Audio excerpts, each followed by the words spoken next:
What's up, everyone? Welcome to Unmasked, where things are discovered, uncovered, brought to the light, and made known. I'm your host, Lamar Barrett, coming live to you from PG County, Maryland. If you're interested in finding out about the untold stories behind being a college coach, this is the show for you. Being a former assistant men's college basketball coach for 16 years, there are so many untold stories behind the scenes in the life of a college basketball coach. Now, let's unmask them. Today's guest is a longtime assistant coach, a future head coach in the business in my eyes, and a native of the Boston area, Steve Curran. Now, Steve played at Merrimack, finished up in '92. Ended up being captain for the last 2 years of his career there. And then for 2 years after that, he got in a professional setting as a salesman. And then even his second year, he was volunteering over his alma mater at Merrimack.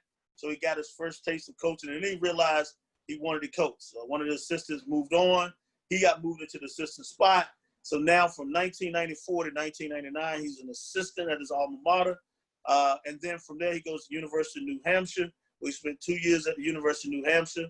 And then he goes to Robert Morris, where he has a chance to work with his current head coach that he works for or work with right now, and Mark Smith. He worked with him from 2001 to 2004. And then he goes on to Siena College for 1 year, 0405. And that was followed then. He goes to Central Connecticut for 5 years. That's where I first met him. He was coming in right when I was going to go out. We thought we was going to end up working together. But that was the first time I kind of actually met him. In 05, did an outstanding job for Howard Dickman at Central Connecticut.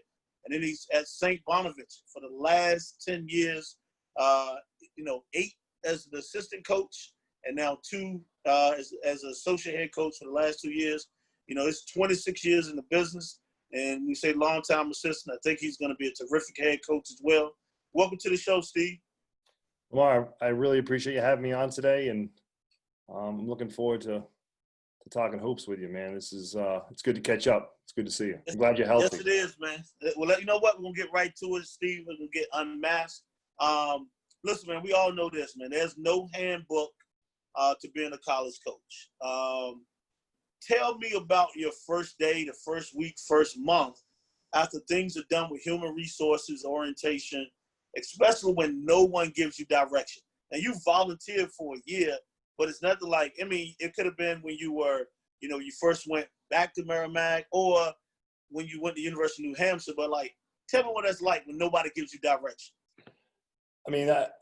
Yeah, it was a long time ago, but I still remember it. And it was kind of cool because when I graduated and I got into sales, the first year I just did straight sales. I was, selling spaghetti, believe it or not, like running around New England, just selling pasta, stocking shelves, crazy stuff. But, but at that time I was living with the full-time assistant at Merrimack, Tommy Harrion, who's a good friend of mine to this day. He's still coaching. He's at South Florida. He's been a head coach at Marshall and Charleston. But, I was living with Tommy, so I kind of got a taste of it because I was seeing the hours that he was working. And I kind of knew after when I was playing how hard, coaches worked. I don't care what level you're at, and then, when Tommy left to go to Providence, I was hired full time. And basically, Bert Hamill, who was one of my biggest mentors in this profession, just basically just threw me to the fire. I was doing everything, so what I basically did is I knew how important it was to get players. As an assistant, I think that's our job, and it's not our only job. We don't want to be labeled just as recruiters, I think. But the most important thing that I've felt like I needed to learn how to do was to recruit. So what I basically did is I would open up the filing cabinet that Tommy had, that Coach Harrion had, and I went through it just to see how he did things. He had files on guys. Back then, everything was on paper. There weren't even cell phones back in '94 when I started coaching. So basically just looked at how his recruiting papers and who he recruited, who he talked to, how he kept phone logs, how often he was calling kids, coaches. I just kind of just dove right in, and just tried to learn it. And I made a lot of mistakes, and, you had to, one of the things that my biggest thing when I was talking to Tommy and the guys that I knew in the profession that I coached You got to develop like a shtick on the phone. You know what I mean? Like you have a great way about you, Lamar, and you coached. You know how it is. You gotta learn how to talk to these kids on the phone. You know, it's developing rapport. You know, and developing rapport and just trying to talk to these guys. And you know, basically back then you would sit in your office like on a hard line and call kids, or take your phone card home at night and get on the phone and call kids and just try to learn how to recruit and to meet people. And just like you're doing with all this, is networking and making connections and finding out, you know, who you can get and who you can't get. So true, man. That's so true. And I'd like to ask this, man, like recruiting. You talking about it. It's the lifeline of college athletics. Mm-hmm. Got to get good players, good people if you want to be successful, if you want to translate that to wins in this business. Sure. What was your best and worst recruiting story you think you've had over your career? Well, you know, it's like I compare recruiting to being a baseball player and being a good hitter. You know, you want to hit in the mid 300s, or if you can get close to 400, you're doing good. So like, you know, you try to sign more excellent players than mediocre players. You know what I mean? I don't know. That was my biggest fear whenever I got hired, even when I got to Merrimack. I never wanted the program to go backwards. I never wanted the talent level to go backwards. You know, and you know this, Lamar, recruiting isn't an exact science. I mean, I've worked my tail off to sign guys. And you can relate to this too. It's like you work your tail off to sign guys and they end up not loving basketball. Once you get them on campus, they find other interests. They don't want to be coached, this, that, and the third. And then there's other guys, a perfect example, going back to Central Connecticut, look at Javier Mojica. You know, you coached him, I coached him. Here's a kid from Worcester, Mass. that was available going into his post-grad year. He was at Hoop Group or Eastern Invitational back then as a camper, and you guys signed him, you know, and he became player of the year in the Northeast Conference, went to the NCAA tournament, and he's still playing to this day. I mean, I don't want to like put names of kids out there that I thought they were going to be good, that were busts, you know, like that. But I mean, you know, a perfect example here, we signed a kid, Jalen Adams, who you're probably familiar with. He was going to go to University of Jacksonville University to play for Cliff Warren. Cliff got let go. Jay had signed with him. We were fortunate enough to get him. It wasn't like he had a lot of schools knocking his door down. We were like the highest level. We had signed a junior college point guard to play ahead of him from 2 years, and then bring Jay along. In the first practice, Jay was the best point guard on the floor. And 4 years later, he was first team all league, sophomore, junior, and then his senior year, he was player of the year in the Atlantic 10. But, we didn't know that. You couldn't predict that at the time, and just he was a worker. Now he's in the NBA. He's playing with Portland. He's down in the bubble. I mean, he was runner-up MVP in the G League this past year. I mean, you just try to get more guys like that than bad ones, and it's not just, being here at St. Bonaventure. There's been other guys that have laid the groundwork, and I've kind of picked up the torch and tried to run with it. Awesome. Yeah, I do remember Jalen Adams because he torched us when I was at a Hofstra. I remember him really well. Trust me, yeah. I do. What did you have to give up or sacrifice achieving your current level of success? Early on, like when I first started, and this goes back to Merrimack, and this is how you started too, like back when I was just young, it was time. I mean, it's still time. It's a lot of time. I was working 5-star camp for 4 or 5 weeks of summer. I would just pack up my car in the middle of June, go to Honesdale, maybe come home for a couple of days, then go out to Pittsburgh and work for 3 straight weeks on the tennis courts. I just gotten married, I think, when I first started, right around that time. And I was working the camp circuit because at Merrimack, you don't have the budget to go out and just recruit and stay in hotels and fly here and there. So we used to work the camps to get to recruit. And, that's a big sacrifice of being away from home, and then obviously when I had kids and, you sacrifice a lot of time with your family. I mean, this, as your team becomes your second family, or in that you spend more time with those guys 8 months a year than you do with your own family. And that's, I knew that. And that's stuff that you gotta try to balance. And then when you are home, you have to be present. You can't take the job home with you. And, you're coming off a couple losses. You can't be a basket case at home, although it's hard sometimes. You know, it is what it is, and that's the stuff that, you know, you gotta keep it grounded, and you gotta keep it in the minute, and you gotta make sure you're present when you're at home.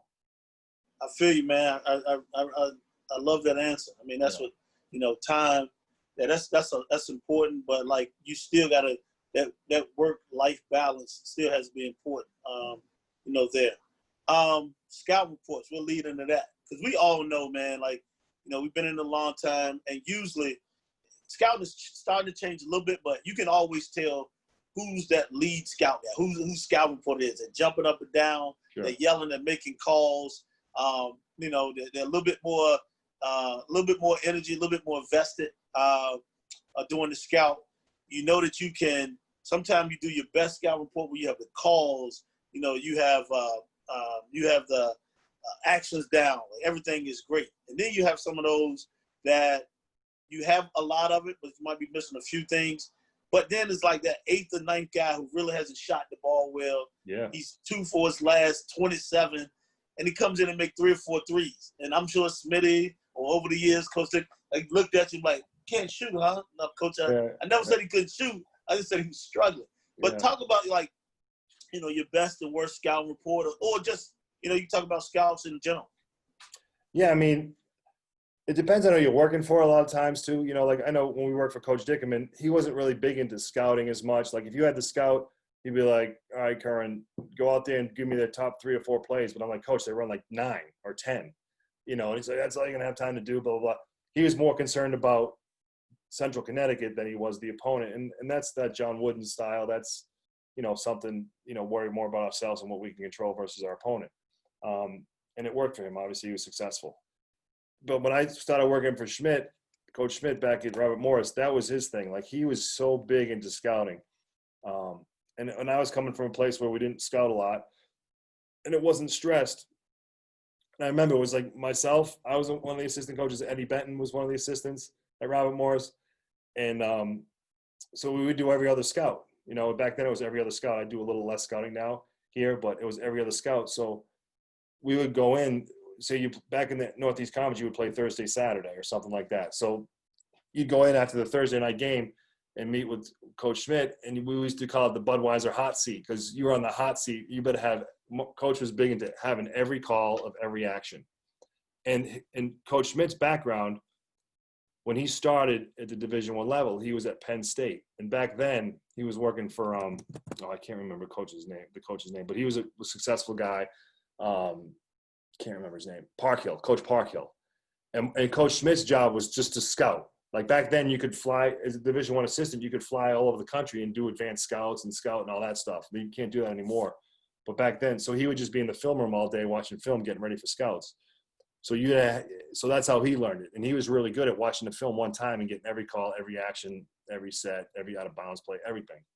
So when I first started working for him, that's when I got really introduced to how important scouting was. And one of the reasons why Coach Schmidt's been so successful here is his ability to prepare. You know, we spent a ton of time scouting. I've had, you know, some teams I've had more success with than others, you know, and over the years, like I've always struggled with Davidson, probably because he's one of the best coaches in the country, and the way they play, they run a lot of motion. So anytime I've had that scout, it's been, I just hope we score enough points to win the game.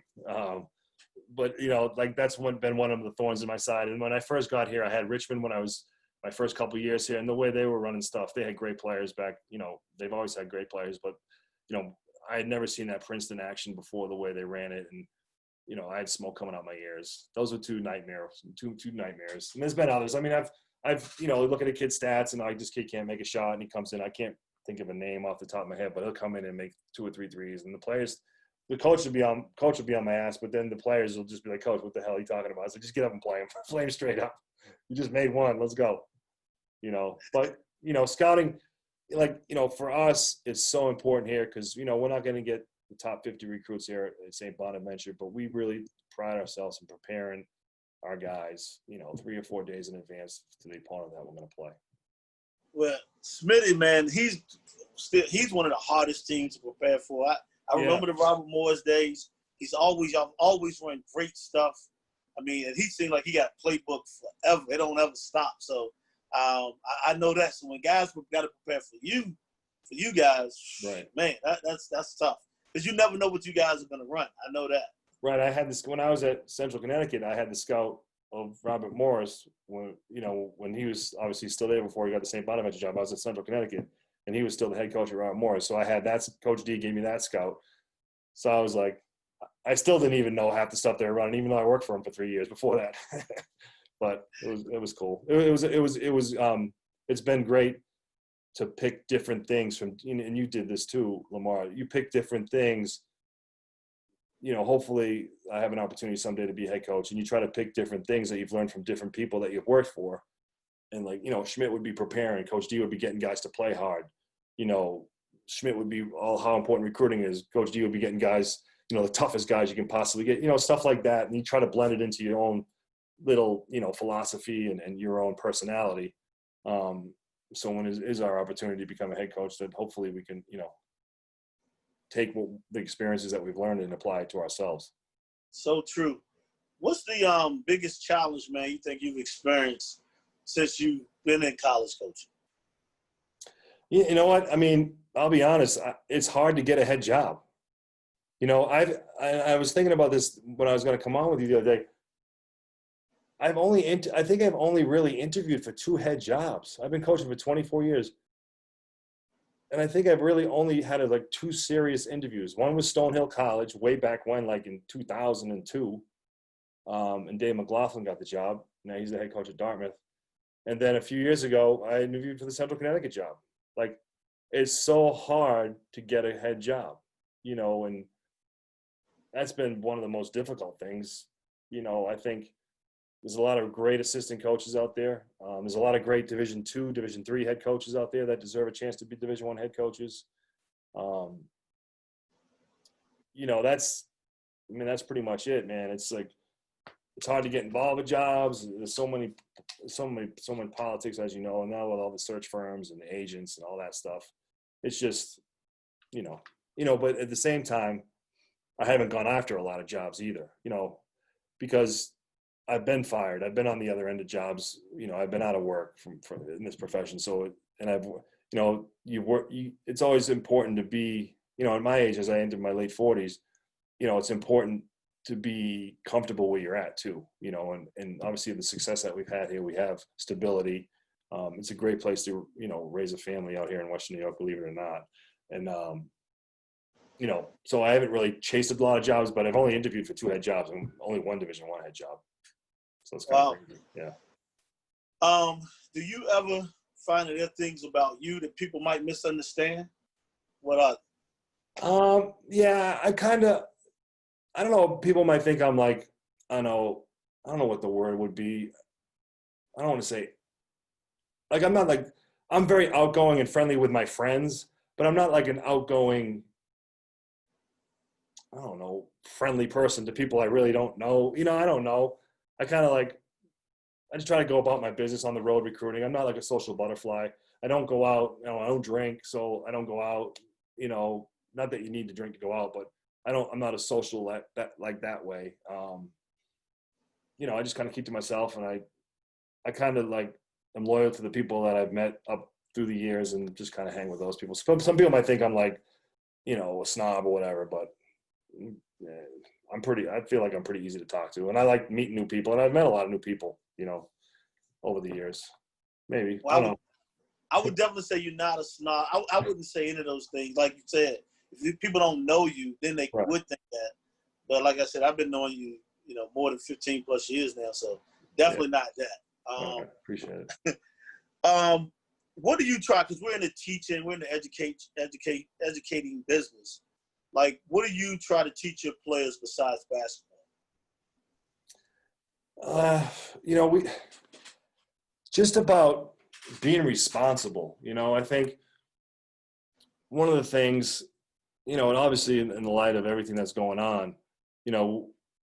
just educating our guys how important it is to be on time, to hang with the right people, because you are who you hang out with a lot of times. Being on time, making sure that you're hanging with the right guys, making sure that if you're in a situation that you don't want to be in, you reach out to one of us. Just how important it is to work as hard as you possibly can, and to stay the course. Like, as you know, it's like, it's such a transfer culture these days in college athletes. Like, things aren't working out for you right away. All right, it's time to leave. And one of the things that we've prided ourselves on here is we've had guys that haven't played at all as freshmen, that have persevered. Like, in life, things are going to be hard. I mean, I was fired. I was out of the business. I was thinking about getting out of the business, but I was able to hook on with Coach D at Central Connecticut, but persevering through tough times. Darien Griffin was a great player. He came here from Jacksonville, Florida, didn't play at all as a freshman. Didn't play a ton as a sophomore, but by his junior and senior year, he was a sixth man in the league in the Atlantic 10. Went to the NCAA tournament. Was a big part of our team. That when we beat UCLA, he was a big part of that team.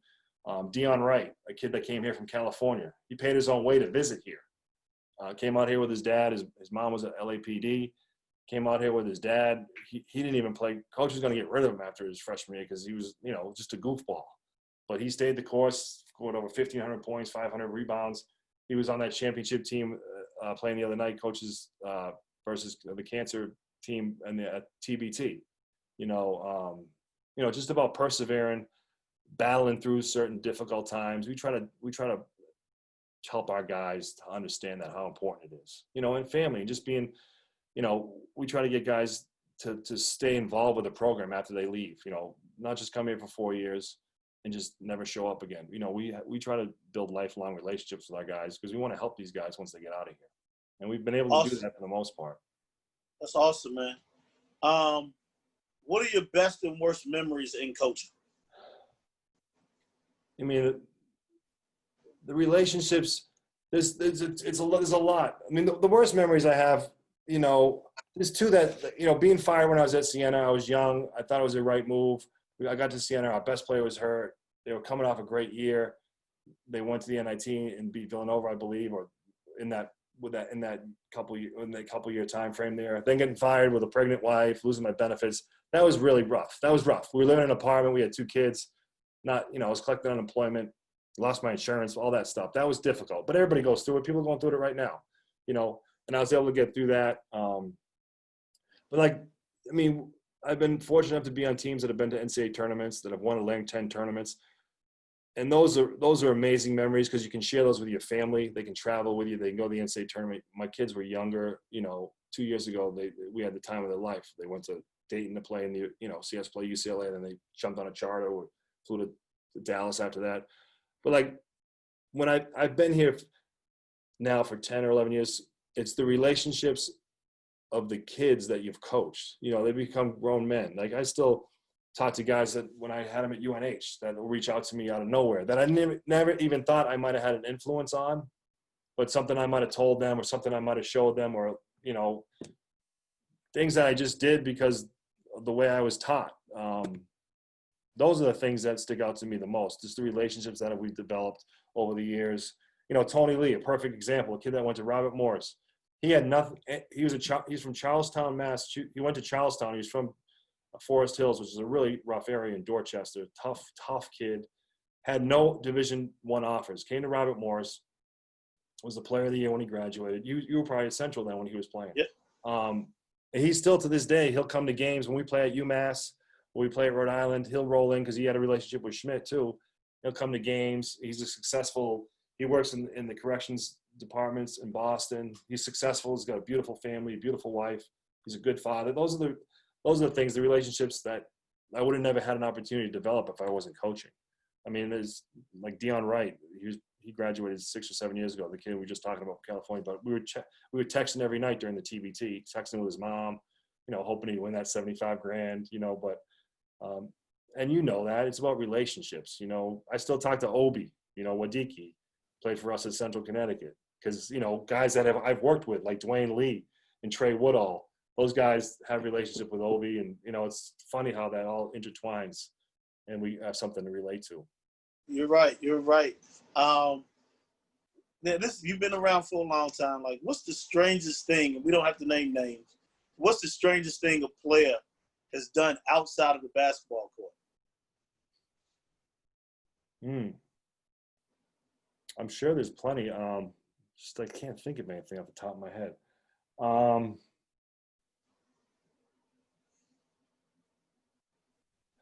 I got a funny story. I mean, this happened. I wasn't here to coach him here at St. Bonaventure, but we just had a kid that was a walk-on here that was like involved in a Ponzi scheme and got arrested. Federal agents, boom, boom, boom. He was a walk-on here. He was never here when I was here coaching, but that's something that hit me out of the blue. Like I knew the kid because he'd still come around and nicest kid in the world. And federal agents are banging down his door. He was involved in some type of Ponzi scheme. That's pretty strange. Not a good thing. Definitely pretty strange. Yeah. Definitely. Yeah. We talked about head coach. That's what I believe. I think it could happen. Like, what are you looking for? And it's like, you at this time, it's like, it's not one particular place you want to go or one particular job, but you've been at some good places and you probably, figured out what you want or what you want the administration to do. What are your expectations from a university if you were able to get a job? What would your expectations be? My expectations would be, it's a good question. In terms of just somewhere that basketball is very important, and I know depending on the league and depending on the school and depending on the level, there's different levels of support. But I've spent quite a few years in the Northeast Conference. I feel I know that league really well. I know what the good jobs are. I know what the challenging jobs are. I just want to be at a school where they support basketball, that they have, and when I say support, obviously from financial side and also from a fan side, I think that's so important. Like here, we don't have the biggest budget at St. Bonaventure. We don't have all the bells and whistles, and that's fine with me. I don't need that. Everywhere I've worked, there's been challenges, but just the fans, the support from the fans that's helped us immensely here at St. Bonaventure. Even at Central Connecticut, I think we had, and you can correct me if I'm wrong, Lamar, we had probably the best fans in the Northeast Conference at the time that we were there.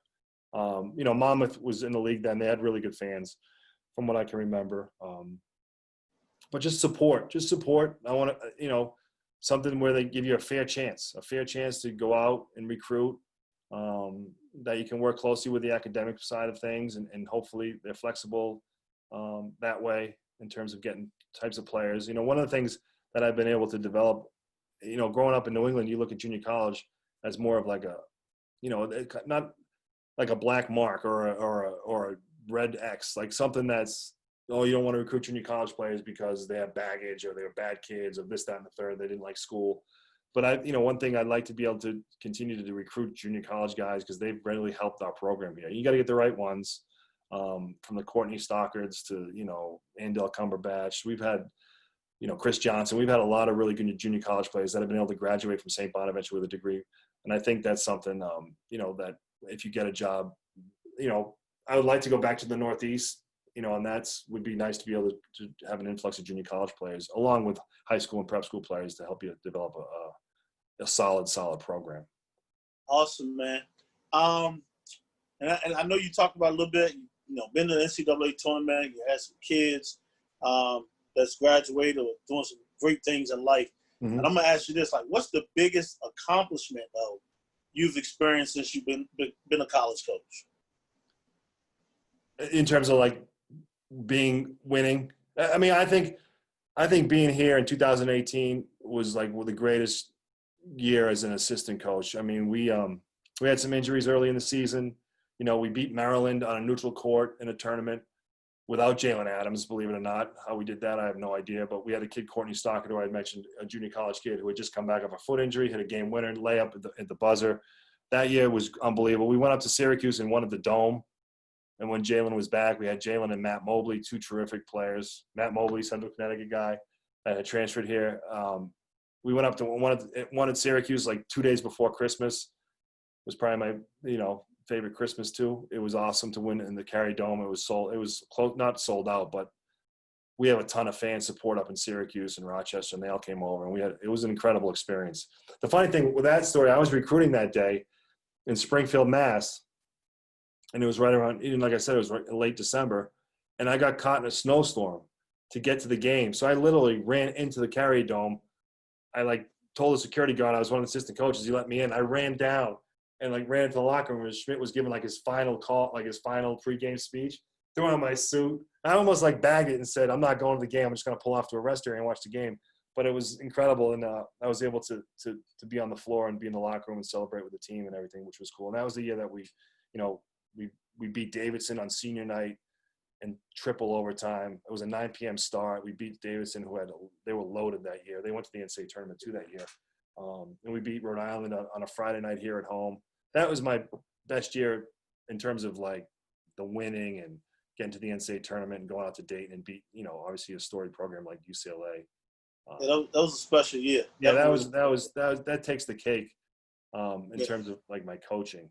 That was pretty cool. And then obviously, when I was at Central, we had gone in 2012 when I was here, but at Central was my first experience going to the NCAA tournament when we beat Sacred Heart and we lost to Ohio State in the first round. But they're all special. And that was a special group of guys. Oh, we had 5 guys. Javier and Tristan Blackwood and Jamino Sobers. Yeah. So I remember I started with that group. Yeah.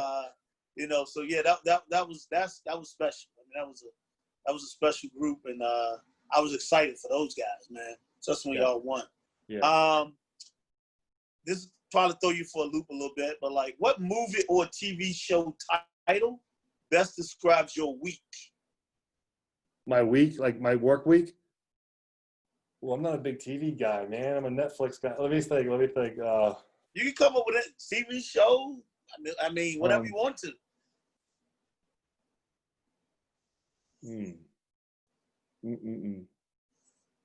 Let me think. Jeez. Have you got some good answers? I bet you have. I've got some good answers. But there's been some guys that's been stomped a little bit too. Yeah. I'm gonna say Goodfellas because I've been fortunate enough to work with good people. I think as an assistant coach, the most, you have a relationship with your head coach, this, that, and the thing, but he's got a million different things going on in his life, and he's the head coach, and he does his thing. But I think it's so important to have a good chemistry on your staff because, so I'll say I've been very fortunate to be able to work with good fellas, good dudes.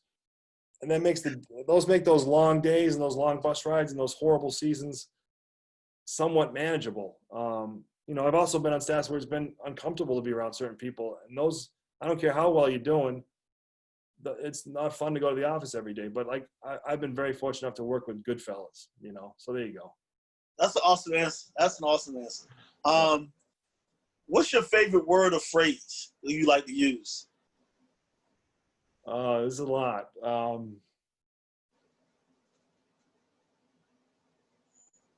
I learned this one I've taken from Dwayne Lee. We had a kid that Dwayne gave me this line. I can't take credit for it.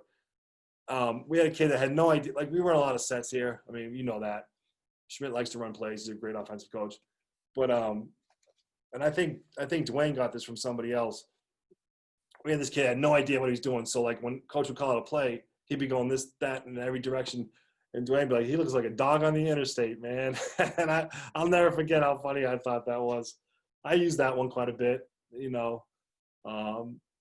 So that's one that I like. I like that one. I like dog that on the interstate. What's the best piece of advice you've ever been given?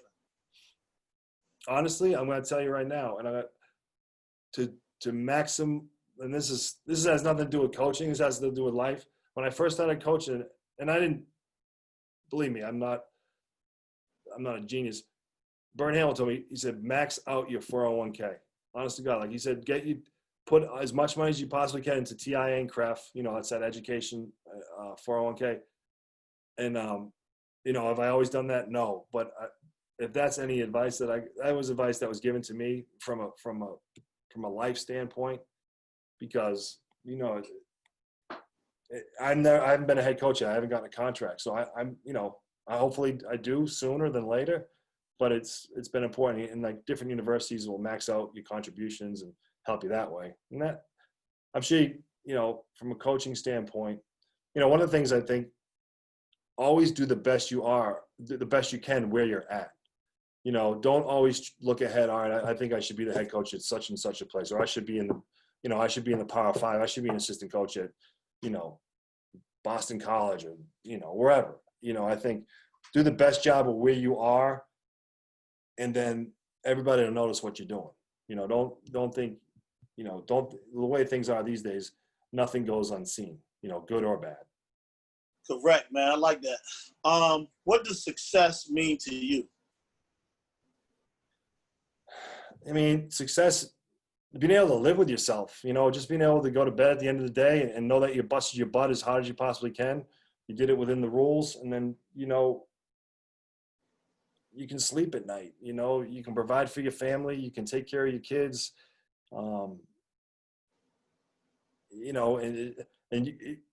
don't cut corners, because if you're cutting corners, it's going to catch up to you.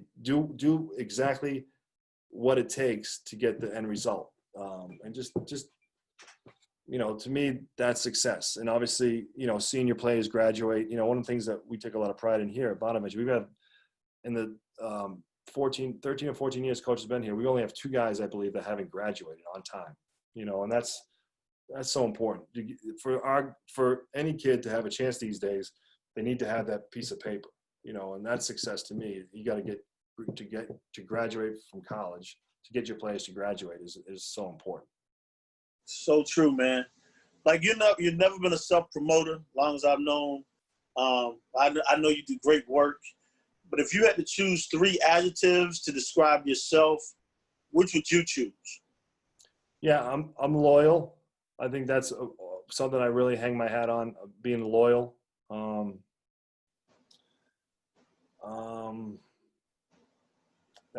That would be. I think I work really hard. Like, I'm a grinder. I think that's a word that's overused, but I think that's something I've taken a lot of pride in. I wasn't a great player. I didn't play at the Division I level. So one of the things that I felt like I had to do is I had to work hard, and that term's overused. We all work hard. But, I think that's another word that I like to describe myself as a grinder.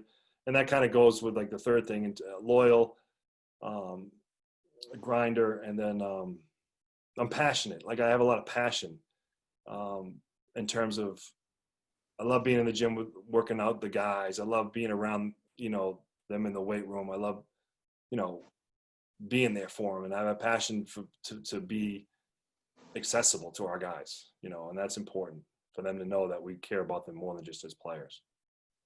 Awesome, man. What qualities do you value in the people you spend time with, whom you spend time? Just I like being around people that are honest,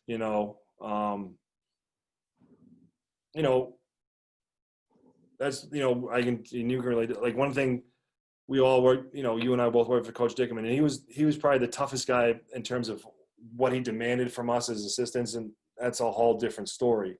You could write a book on that, but he was honest. I mean, and you might not have liked what he had to tell you, but I think to work with someone that's honest, and then they also care about you, just like as assistants, we care about our guys, or our head coaches care about our guys off the court, that they care about our lives too. You know what I mean? Honest and care about you as a person.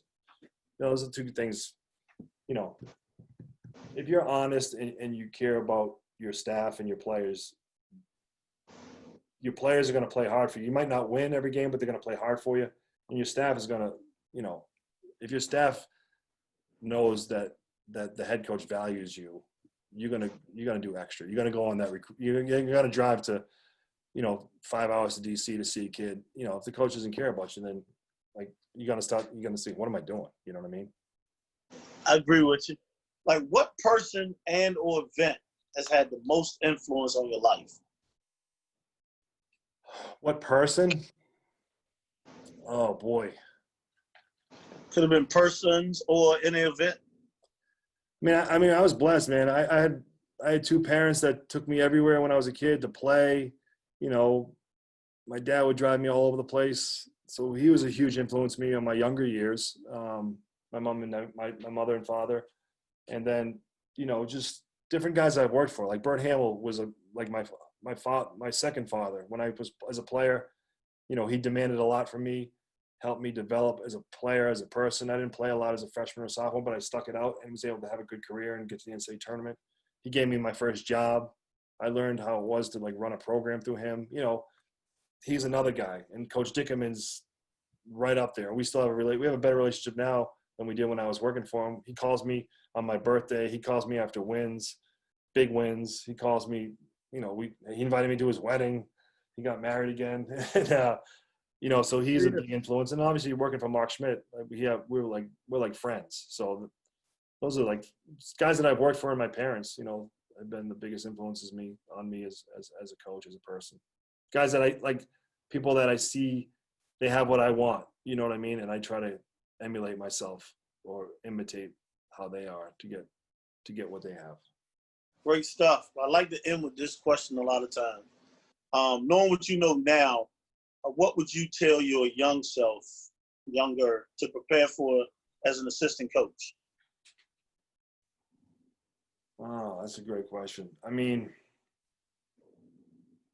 to promote yourself a little bit more. Like, you know, like everybody, even still, like now search firms are so important. Like everybody's always, the search firm down in Atlanta, to stop in there and give them your resume, and you know which one I'm talking about, right? You know, just to promote yourself more, because that's the only way you're going to get ahead. Is, you know, you got to look out for yourself, and not to be arrogant, and not to be, you know, that type of way, but just to promote yourself more, to get yourself out there. And you know, if you're doing a great job, you know, I know people will notice, but a lot of times they notice it being the head coach and not so much the behind the scenes guys, you know. And you got to promote yourself. You got to promote yourself in the right way, and not be afraid to take chances either. You know, I took a lot of chances, and I was fortunate, but there's probably some other chances that I passed on, maybe because I was a little bit nervous or I had some fear or whatever. But just to take chances when you're younger,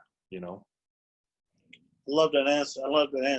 Well, thank you again, Steve, man, for being a guest on the show and being unmasked.